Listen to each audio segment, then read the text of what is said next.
আমাদের অনেকেই মসজিদে জামাতে আমরা সালাত আদায় করবার জন্য আসি, আর ততক্ষণে দেখি যে ইমাম সাহেব হয়তো রুকু শেষ করে সেজদায় চলে গেছেন।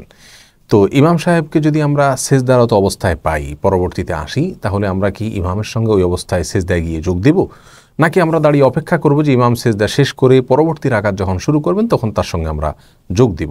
এক্ষেত্রে আমাদের দেশে বেশিরভাগ ভাইদেরকে দেখা যায় তারা মসজিদে আসার পরে ইমাম সাহেবকে যখন সেজদায় পান তখন মসজিদে ঢোকার পরে সেজদায় দেখে তারা অপেক্ষা করতে থাকেন যে ইমাম সেজদা শেষ করে কখন দাঁড়িয়ে আবার পরবর্তী রাকাত শুরু করবেন তখন কি ইমামের সঙ্গে তারা যোগ দিবেন।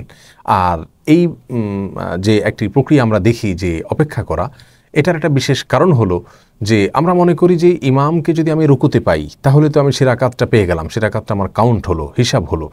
কারণ রাসূল আকরাম সাল্লাল্লাহু আলাইহি ওয়াসাল্লাম বলেছেন, মান আদরাকার রুকুআ ফাকাদ আদরাকার রাকাআতা, যে ইমামকে রুকুতে পেল সে ওই রাকাতটি পেয়ে গেল। আর যদি রুকু শেষ করে ইমাম সেজদায় চলে যান তাহলে তো আমি ইমামের সঙ্গে ওই সেজদায় যোগ দিলে আমার লাভ হচ্ছে না আপাত দৃষ্টিতে। কারণ লাভ হচ্ছে না এই অর্থে যে আমার ওই রাকাত তো কাউন্ট হচ্ছে না, বিধায় আমি সেজদায় গিয়ে লাভ কী? সেজন্য আমি অপেক্ষা করি, ইমাম সেজদা শেষ করে যখন পরবর্তী রাকাত শুরু করবেন তখন আমি যোগ দেব, তাহলে আমার সেই রাকাতটি কাউন্ট হবে।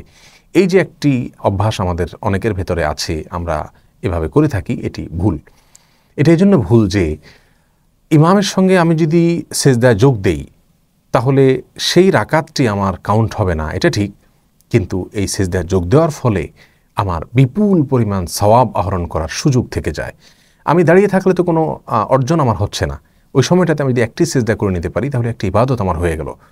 রাসূল আকরাম সাল্লাল্লাহু আলাইহি ওয়াসাল্লাম বলেছেন, আল্লাহ সুবহানাহু ওয়া তাআলার সবচাইতে নিকটে চলে যেতে পারে বান্দা যখন সেজদায় চলে যায়। অর্থাৎ সেজদায় আল্লাহ সুবহানাহু ওয়া তাআলার নৈকট্য অর্জনের সবচাইতে বড় এবং মোক্ষম সুযোগ থাকে। প্রিয় ভাইরা আমার, অতএব আমরা যদি একটি সেজদাও দিতে পারি ওই রাকাতে ইমামের সঙ্গে, অথবা দুটি সেজদাও যদি দিতে পারি, তাহলে আমরা দুইবার অথবা একবার আল্লাহ সুবহানাহু ওয়া তাআলার একেবারে কাছাকাছি চলে গেলাম, আল্লাহ নৈকট্য অর্জন করবার সুযোগ আমরা পেয়ে গেলাম।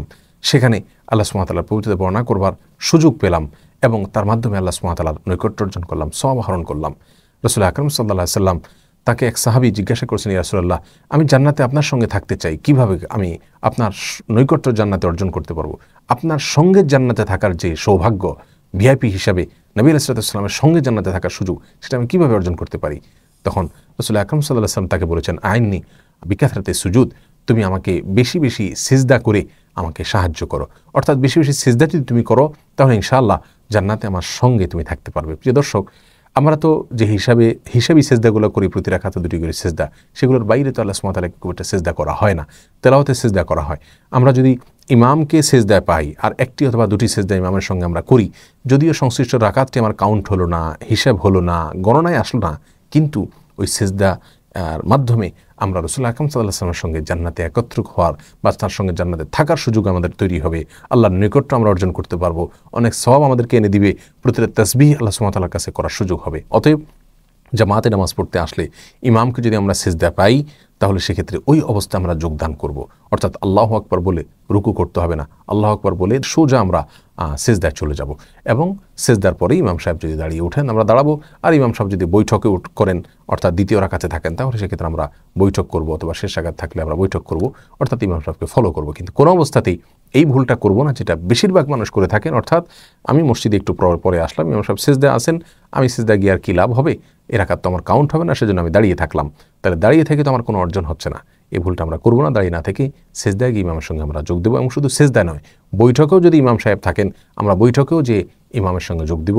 আমি জামাতের সঙ্গে যত আগে যোগ দিতে পারবো তত বেশি আমি জামাতে শামিল হওয়ার সওয়াব আমার করে নিতে পারবো ইনশাআল্লাহ। আর দাঁড়িয়ে থাকলে আমার তো কোনো সওয়াব হচ্ছে না, বিধায় আমরা এই ভুলটা আর করবো না ইনশাআল্লাহ, এবং এটাকে আমরা সংশোধন করে নেব। আল্লাহ সুবহানাহু ওয়া তাআলা আমাদের সকলকে সঠিক এবং বিশুদ্ধ রূপে প্রতিটি ইবাদতকে পালন করার তৌফিক দান করুন।